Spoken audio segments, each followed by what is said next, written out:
Hello student. तो आज हम कंप्यूटर ऑर्गेनाइजेशन एंड आर्किटेक्चर का एक इम्पॉर्टेंट टॉपिक पढ़ेंगे जिसका नाम है मेमोरी हायरार्की। कंप्यूटर सिस्टम में बहुत टाइप्स की मेमोरी होती हैं, जैसे register, cache memory, main memory और सेकेंडरी मेमोरी।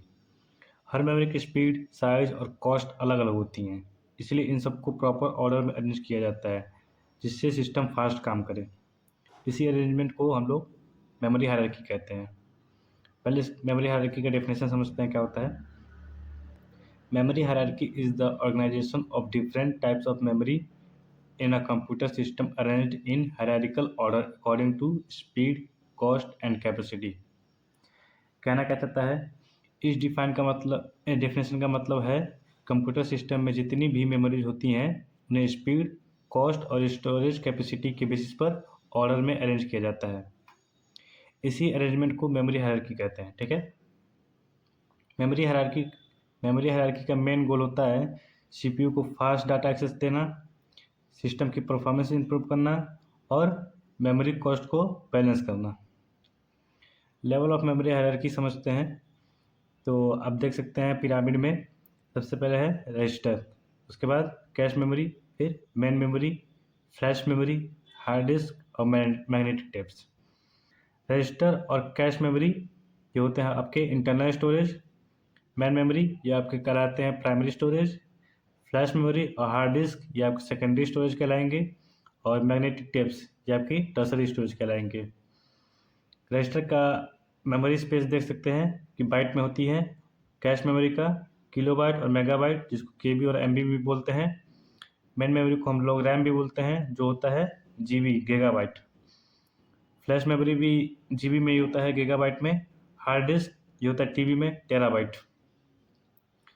लास्ट होते हैं मैग्नेटिक टेप्स, ये पीबी और ईबी में होते हैं, ये लार्ज स्टोरेज के होते हैं। मेमोरी हायरार्की को जनरली 4 लेवल में डिवाइड किया जाता है। Register, cache memory, main memory जो कि रैम होता है और सेकेंडरी मेमोरी। ठीक है। तो पहले समझते हैं रजिस्टर। रजिस्टर सीपीयू के अंदर प्रेजेंट होते हैं। ये सबसे फास्ट मेमोरी होती है और सीपीयू डायरेक्टली इसी से डाटा एक्सेस करता है, लेकिन इसका साइज बहुत छोटा होता है। एग्जाम्पल के लिए समझ सकते हैं एक्यूमुलेटर और इंस्ट्रक्शन रजिस्टर। नेक्स्ट बात करते हैं cache memory. Cache memory CPU और मेन मेमोरी के बीच में होती है। ये फ्रिक्वेंटली यूज डाटा को स्टोर करती है। ठीक है। अगर सीपीयू को कोई डाटा बार बार चाहिए होता है तो वो कैश में स्टोर हो जाती है ताकि सीपीयू को रैम में बार बार ना जाना पड़े। ठीक है। मेन मेमोरी समझते हैं। मेन मेमोरी को रैम भी कहते हैं। मेन मेमोरी को प्राइमरी मेमोरी भी कह सकते हैं। ठीक है। इसमें वो प्रोग्राम स्टोर होते हैं जो कंप्यूटर करंटली रन कर रहा होता है। रैम कैश से स्लो होती है लेकिन कैपेसिटी ज़्यादा होती है। अब बात करते हैं सेकेंडरी मेमोरी। सेकेंडरी मेमोरी देख सकते हैं फ्लैश मेमोरी और हार्ड डिस्क होते हैं। सेकेंडरी मेमोरी परमानेंट स्टोरेज के लिए यूज की जाती है। इसके एग्जांपल्स होते हैं hard disk, SSD, pen drive. ये सबसे स्लो होती है लेकिन इसका साइज बड़ा होता है। अब हम लोग बात करते हैं मेमोरी हायरार्की के प्रॉपर्टीज़ के। पहला है एक्सेस टाइम। एक्सेस टाइम का पहले डेफिनेशन समझते हैं क्या होता है। Access time is the time required to read और राइट डाटा फ्रॉम मेमोरी। क्या कह रहा है ये? एक्सेस टाइम का मतलब है मेमोरी से डाटा लेने या स्टोर करने में कितने टाइम लगते हैं। ठीक है। फास्ट मेमोरी को एक्सेस टाइम कम होता है और स्लो मेमोरी का एक्सेस टाइम ज़्यादा होता है। एग्जांपल में समझ सकते हैं कि कैश मेमोरी का टाइम एक्सेस कितने हो सकते हैं 2 नैनो सेकेंड, लेकिन मेन मेमोरी के टाइम एक्सेस कितने होते हैं 100 नैनो सेकेंड। सेकेंड होता है कॉस्ट, इसको कॉस्ट पर बिट बोलते हैं। इसकी डेफिनेशन पहले पढ़ते हैं। कॉस्ट पर bit refers to the cost of storing 1 bit of data in memory. क्या कह रहा है ये? फास्ट मेमोरी जैसे रजिस्टर और कैश को कॉस्ट ज़्यादा होता है और स्लो मेमोरी जैसे हार्ड डिस्क का कॉस्ट कम होता है। ठीक है। अब इसके थर्ड पढ़ते हैं properties. Capacity. Capacity is the amount of data memory can store. Upper level की मेमोरी का साइज छोटा होता है और लोअर मेमोरी का साइज बड़ा होता है। आप इस पिरामिड के अकॉर्डिंग देख भी सकते हैं। पिरामिड में देखिए रजिस्टर जो कि इसका एरिया छोटा है, जबकि हार्ड डिस्क और मैग्नेटिक डिस्क का एरिया बड़ा है, मतलब उसकी साइज बड़ा है।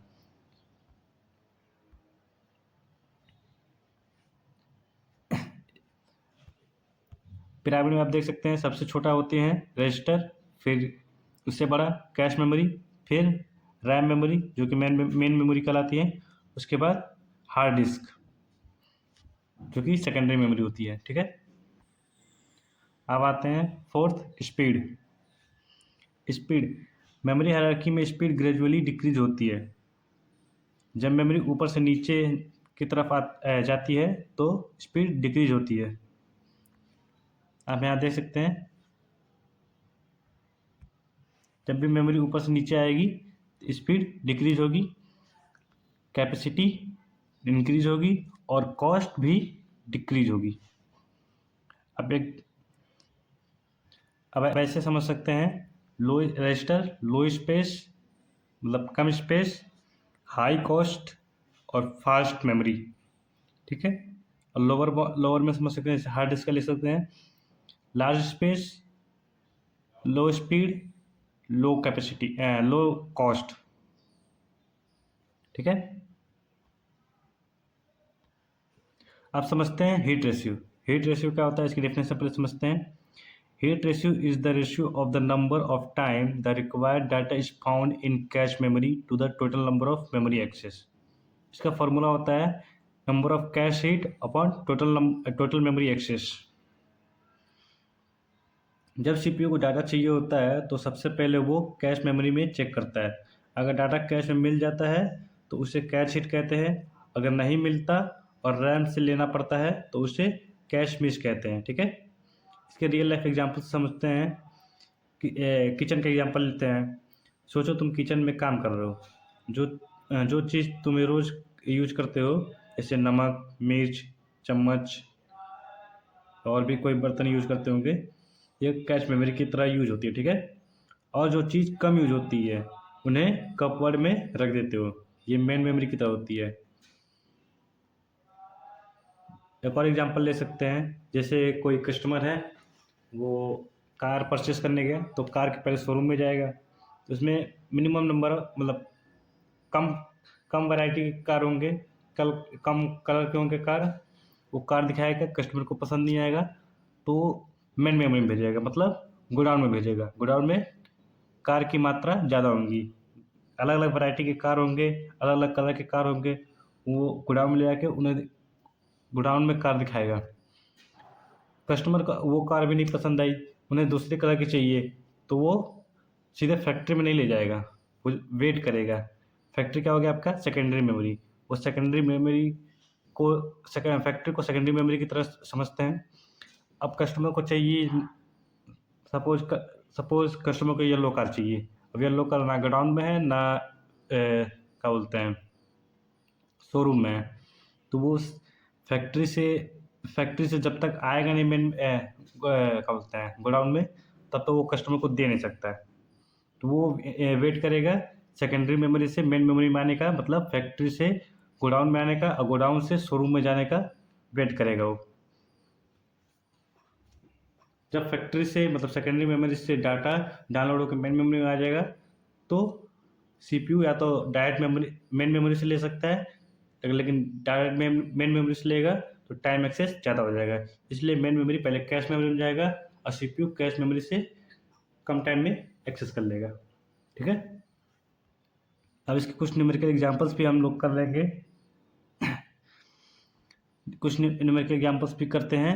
तो न्यूमेरिकल एग्जांपल समझते हैं कैसे होगा। सपोज टोटल मेमोरी एक्सेस दिया है 100, टोटल मेमोरी एक्सेस दिया है 100 और कैश हिट दिया है 80। हम लोग को क्या निकालना है, हीट रेशियो। हीट रेशियो का फॉर्मूला हम लोग क्या पढ़े थे, बताइए क्या पढ़े थे, cache hit upon total memory access. तो hit ratio cache hit total memory access. तो कैश टाइम क्या होता है, मतलब कैश टाइम क्या दिया है 80, टोटल मेमोरी एक्सेस टाइम कितना है?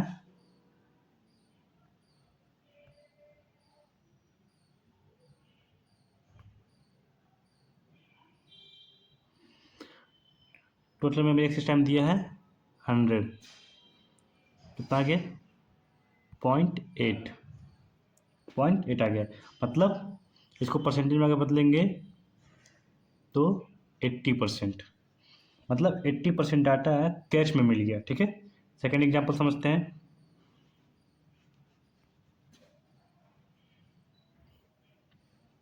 सेकेंड एग्जाम्पल समझते हैं। टोटल मेमोरी एक्सेस टाइम कितना दिया है? 200 और कैश हिट कितना दिया है? 150। तो हीट रेशियो कितना आएगा? Hit ratio cache hit upon total memory access, ये आ जाएगा 0.75, मतलब 75% डाटा कैश में मिल गया। ठीक है, थर्ड एग्जांपल लेते हैं, एवरेज एक्सेस टाइम। क्या लेते हैं? Average access time. Average access time,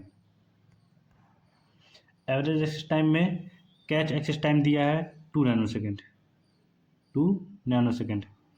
main memory access time दिया है 100 नैनोसेकेंड और हीट रेशियो कितना दिया है? 0.9।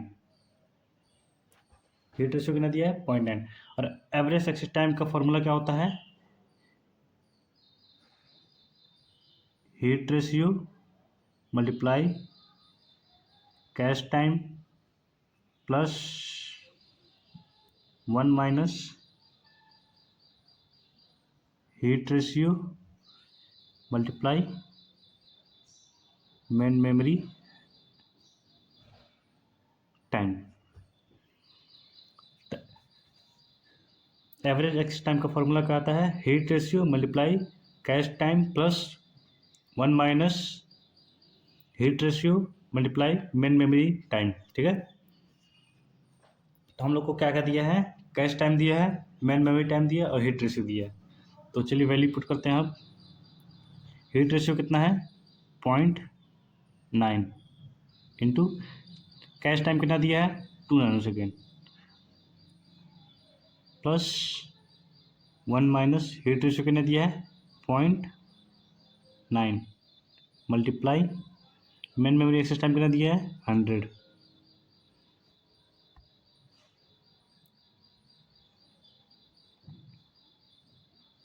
अब हम लोग समझते हैं, इसको सॉल्व करते हैं। कितना आएगा? 1.8 प्लस 0.1 इंटू 100, 1.8 प्लस 10, ये कितना आ जाएगा टोटल? 11.8 नैनोसेकेंड। कितना आ गया? 11.8 नैनोसेकेंड। ठीक है, तो आज के लेक्चर में हमने मेमोरी हायरार्की को कॉन्सेप्ट समझा। हमने देखा कि कंप्यूटर सिस्टम में मेमोरी को स्पीड, कॉस्ट और कैपेसिटी के बेसिस पर लेवल में ऑर्गेनाइज किया जाता है। इसके साथ हमने एक्सेस टाइम और हीट रेशियो को भी समझा और न्यूमेरिकल एग्जाम्पल सॉल्व किए।